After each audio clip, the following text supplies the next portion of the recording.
Good morning, students. Today I am going to explain BPT theorem, Basic Proportionality Theorem. The name of the theorem is Basic Proportionality Theorem, and another name for this theorem is Thales Theorem. This theorem is also known as the Thales Theorem. Okay.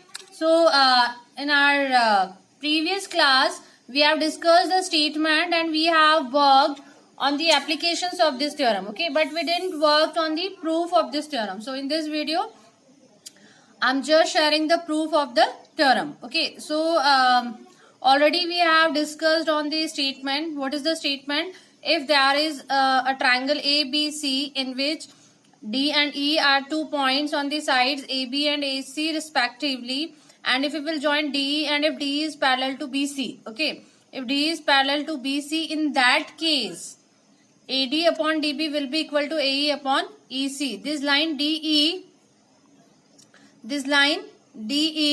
distribute the lines AB and AC in the same ratio. Okay, this is the statement. So what we have to prove here and what is given. So first of all, when we are going to prove any theorem, we have to write three things. The first one is what is given, the second one is what we are to prove, and the third one is if there is any kind of construction, then we have to write this construction also. Okay, and afterwards we'll go for the proof. So first of all, what is given? So what is given? One triangle ABC is given. So we'll write here in triangle ABC, DE is parallel to BC. Okay, I didn't mention all the things that triangle ABC and D is point on AB, E is point on AC. Instead of that, only we can write here in given triangle ABC, DE is parallel to BC. Okay, it is sufficient. Now what we have to prove?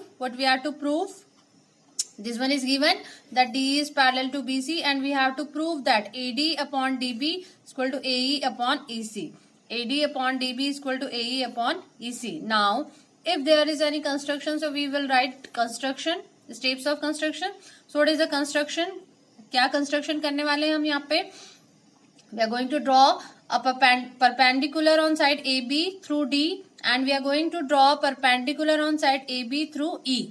D से AC पे एक perpendicular draw करने वाले हैं और E से भी AB पे एक perpendicular draw करने वाले हैं. तो यहाँ पे मैंने एक perpendicular draw किया है DM और एक perpendicular draw किया है EN. These perpendiculars are also called altitudes. Okay. So afterwards what we'll do now? ये हमने कर लिया construction. ठीक है. अब हम क्या करेंगे? हम प्रूफ देंगे इसका. ठीक है. तो सबसे पहले हम ट्रायंगल ADE की बात करें. In triangle ADE, can you find the area of triangle ADE? Do you remember the formula of area of triangle ADE? Yes, the formula of area of any triangle is what? Half of base into height. Formula क्या है? Half of base into height. तो यदि मैं triangle ADE की बात करूं, यहाँ पे आपको ये भी मालूम है कि यदि बेस चेंज और हाइट चेंज होती है तो बेस भी चेंज हो जाता है. बेस और हाइट हमको अकॉर्डिंगली लेनी पड़ती है. मतलब ऐसा नहीं कर सकते कि यहाँ पे मैंने यदि हाइट को DM ले लिया तो मैं बेस AD ले लूं ना. हाइट कौन सी होती है?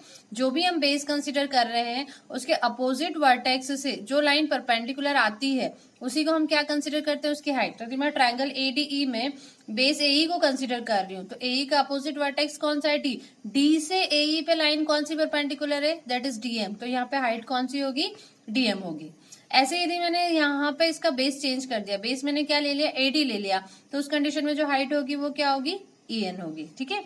तो मैं दोनों ही कंडीशन में, अच्छा एरिया है ADE का, चाहे बेस और हाइट चेंज हो जाए लेकिन एरिया चेंज होगा क्या? नहीं. लेकिन दोनों की वैल्यूज लिखते टाइम जो बेस है वो हाइट दोनों अलग अलग हो सकते हैं. तो चलिए हमने यहाँ पे एरिया ऑफ ट्रायंगल ADE निकाला 1/2 बेस इंटू हाइट वाले फॉर्मूले से. So first of all the base is what? AD. If I am considering base is AD, half into AD into what is if I am considering base is AD, then what will be the height? It will be EN. So I will write here half of AD into EN. This is what? Area of triangle ADE. Give it equation first. Now similarly अभी मैंने base AD consider किया था, अब यदि मैं base AE consider कर लूँ तो हाइट क्या हो जाएगी? DM. सो सेकेंड टर्म में फिर हमने लिखा, एक बार हमने एरिया ऑफ ट्रायंगल ADE में बेस क्या कंसिडर किया हुआ था, AD। अब हम दूसरे में बेस क्या कंसिडर करने जा रहे हैं, AE। So it will be half of base, base क्या लिया है अभी मैंने, AE, और उसके अकॉर्डिंग जो परपेंडिकुलर है वो चेंज हो जाएगा and it will be DM। Give it equation second. देखिए ये मैंने 2 क्यों लिया है, बिकॉज मुझे क्या चाहिए, AD अपॉन DB और AE अपॉन EC, मतलब मेरे पास 2 साइड यूज हो रही है, एक AD यूज हो रही है, AE भी यूज हो रही है। तो मैंने इस ट्रायंगल के एरिया से AD वाला भी यूज कर लिया है और AE वाला भी यूज कर लिया। अब मुझे क्या चाहिए, AD तो हो गया एक ट्रायंगल में यूज, दूसरे ट्रायंगल में मुझे BD चाहिए। BD कौन से ट्रायंगल में यूज हो रहा है, यहाँ पे कोई ट्रायंगल दिख नहीं रहा है, तो हमने एक ट्रायंगल बना लिया जिसकी एक साइड क्या है, BD है। ऐसे ही हमको क्या चाहिए, AD अपॉन BD और AE अपॉन EC भी चाहिए, EC भी चाहिए, तो हमने एक और ट्रायंगल बना लिया। किया क्या हमने, कुछ नहीं किया, हमने सिर्फ डायगोनल्स को ज्वाइन कर दिया, D और C को ज्वाइन कर दिया, B और E को ज्वाइन कर दिया, तो हमारे पास 2 ट्रायंगल्स बन गए। अब यहाँ पे देखिए ये जो ट्रायंगल BDE बना हुआ है ना, ट्रायंगल BDE में अभी मुझे ADE में AD चाहिए था, मैंने AD यूज कर लिया। अब BDE का मुझे कौन सा पार्ट चाहिए, BD चाहिए। फॉर्मूला अभी भी हम वही लगाएंगे, लेकिन if this BD is base, अब क्या होता है, हाइट क्या होती है, अपोजिट वर्टेक्स से जो लाइन परपेंडिकुलर आती है, तो यहाँ पे अपोजिट वर्टेक्स कौन सा है इसका, E से जो परपेंडिकुलर लाइन आ रही है वो कौन सी आ रही है, EN आ रही है।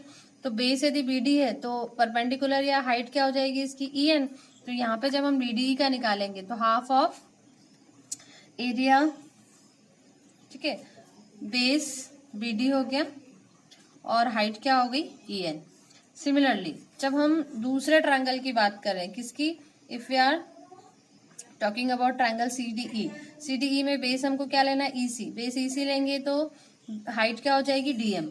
तो half of EC into height क्या हो गई, DM। ठीक, इसको हमने दे दिया इक्वेशन 3, इसको हमने दे दिया इक्वेशन 4। ठीक है, अभी हमें क्या चाहिए, we are suppose to find AD upon DB। AD upon DB कहाँ से मिलेगा, देखो AD यहाँ आ रहा है, DB यहाँ आ रहा है। So if we will divide equation first from the equation second, तो हम क्या करेंगे, dividing equation first and equation first and equation third, and dividing equation third from equation first, dividing equation third from equation first. Third equation को हम first equation से क्या कर रहे हैं, डिवाइड कर रहे हैं।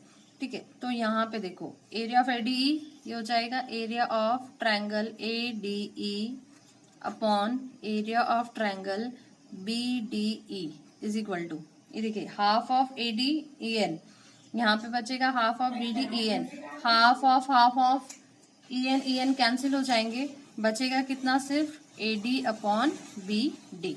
कितना बचा हमारे पास, सिर्फ AD अपॉन BD। इसको हम इक्वेशन 5 नाम दे दें। सिमिलरली अब हम यहाँ पे इन दोनों ट्रायंगल्स को यूज करें, किसको, ADE को ही एक बार और फिर से, लेकिन अब किसके साथ करें हम, CDE के साथ। मतलब अब हम जो ऑपरेट कर रहे हैं वो कौन सी इक्वेशन से ऑपरेट कर रहे हैं, फ्रॉम इक्वेशन 2 एंड 4। क्या कर रहे हैं हम लोग, फ्रॉम इक्वेशन, चलिए मैं यहाँ लिखती हूँ, फ्रॉम इक्वेशन 2 एंड 4। अभी देखिए area of triangle ADE upon area of triangle, कौन सा ट्रायंगल बना है अब हमारे पास, CDE। ठीक है, इसको भी जब हम सॉल्व करेंगे तो हाफ से हाफ कैंसिल, DM से DM कैंसिल, ठीक है, हाफ से हाफ कैंसिल, DM से DM कैंसिल, बचेगा क्या, एक AE बचा और अपॉन में क्या बचेगा, EC। तो ये आया AE अपॉन EC। इसको आपने दे दी इक्वेशन नंबर 6। अभी देखिए इक्वेशन 5 और इक्वेशन 6 में इसका RHS आ रहा है AD अपॉन BD, इसका RHS आ रहा है AE अपॉन EC। यदि इक्वेशन 5 और इक्वेशन 6 में दोनों के RHS तो इक्वल है, दोनों के RHS इक्वल कब हो सकते हैं, दोनों के LHS इक्वल हो। अभी देखो क्या LHS इक्वल है, यहाँ पे देखिए ADE अपॉन BDE आ रहा है, यहाँ पे area of ADE upon area of CDE आ रहा है। प्रॉब्लम क्या आ रही, दोनों के न्यूमरेटर्स तो सेम है, यदि डिनोमिनेटर्स भी सेम हो जाते तो ये दोनों LHS क्या हो जाते, इक्वल हो जाते। अब हम लोग देखते हैं एरिया ऑफ BD और एरिया ऑफ CDE को, क्या ये इक्वल हो सकते हैं। ये देखिए एरिया ऑफ ये 2 triangle, this one is BDE and this one is CDE, यहाँ पे दोनों सेम बेस शेयर कर रहे हैं और DE और BC पैरेलल है, दैट मीन्स दोनों सेम पैरेलल्स के बीच में भी लाई कर रहे हैं। And we have learned one theorem in class 9th, if 2 triangles lies on the same base and between the same parallels, so that they are equal in the area. So can I write here areas of BDE and CDE are equal? Okay, from equation, from theorem. What is the theorem? If two triangles lie in same parallels and between and on the same base, then they are equal in area. So can I write here area of triangle BDE is equal to area of triangle CDE. ठीक है, अब इसको मैंने क्या दे दिया, equation 7. अभी देखिए equation 5, equation 6 और इक्वेशन 7. इक्वेशन 5, इक्वेशन 6 और इक्वेशन 7 में जब BDE और CDE के एरिया इक्वल हो जाएंगे, ठीक है, तो LHS दोनों की क्या हो गए, देखो यहाँ पे BDE और यहाँ पे CDE की जगह पे भी मैं क्या रख दूं, BDE. तो दोनों के LHS इक्वल हो गए, और LHS इक्वल हो गए तो क्या RHS अपने आप इक्वल हो जाएंगे? यस ऑफ कोर्स, ठीक है, हो जाएंगे ना. तो यहाँ पे मैंने क्या किया, फ्रॉम इक्वेशन, क्या लिखना है हमको, from equation 5, 6 and 7, it is clear that AD upon BD is equal to AE upon EC. Hence proved.